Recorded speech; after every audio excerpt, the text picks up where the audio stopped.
নমস্কার বন্ধুরা, আজকে আমি একটা রান্নার ভিডিও নিয়ে এসেছি। আজকে আর নতুন বলবো না, কারণ এই রেসিপিটা সবাই কিন্তু জানে। তো আমি এই রেসিপিটা আমার মতো করে করব। তো আপনারা দেখবেন আমি এটা কিভাবে বানাচ্ছি। তো আজকে হচ্ছে রান্নাটা চিংড়ি মাছের কারি, ঝাল ঝাল কারি। কারণ এই কারিটা আমি করব মাটির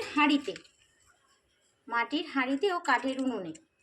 আমি কীরমভাবে বানাবো সেটা আপনাদের দেখাবো। তো আমি উনুনে আঁচ ধরিয়ে নিয়েছি, হাঁড়িটা বসিয়ে দিয়েছি।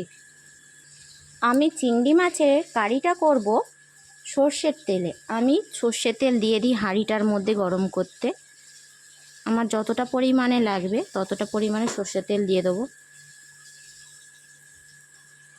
নুন হলুদ মাখিয়ে নিচ্ছি।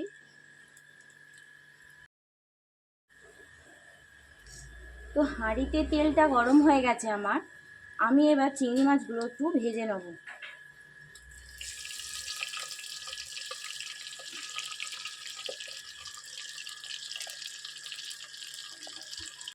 আমি কিন্তু চিংড়ি মাছটা খুব বেশি ভাজবো না।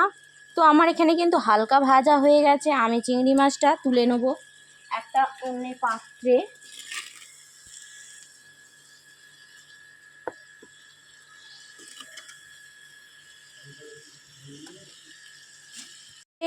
কারির জন্য একটু গোটা গরম মশলা ফোড়ন দেবো তেলে।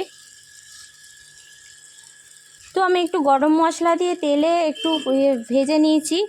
এরপর আমি এর জন্য রেখেছি কারির জন্য একটু কুচনো পেঁয়াজ আর টমেটো আমি তেলে দিয়ে দেবো।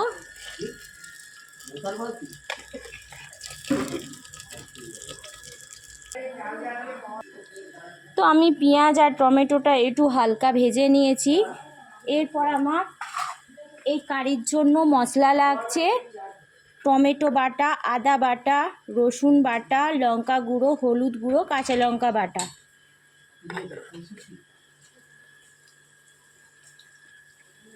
তো আমি এক এক করে মশলা দিয়ে দেবো। টমেটো বাটা দেবো প্রথমে,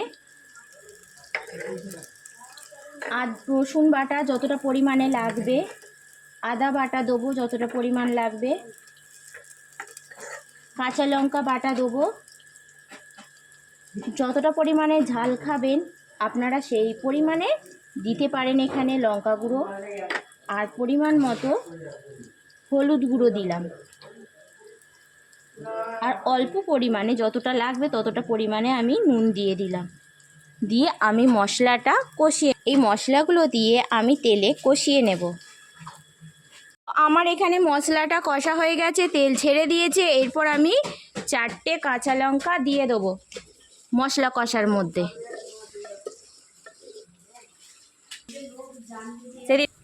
তো আমি একটু লেবু কেটে রেখেছিলাম, একটু লেবুর রস দিয়ে দেবো এর মধ্যে।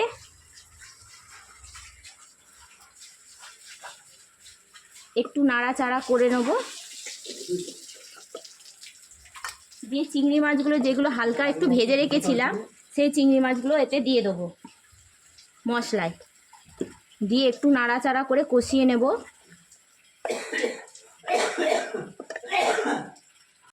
কারা এরকম মাটির হাঁড়ির মধ্যে চিংড়ি মাছের কারি পছন্দ করেন আমাকে কমেন্টে জানাবেন। আর আমার ভিডিওটা ভালো লাগলে লাইক করবেন আর সাবস্ক্রাইব করে আমার পাশে থাকবেন।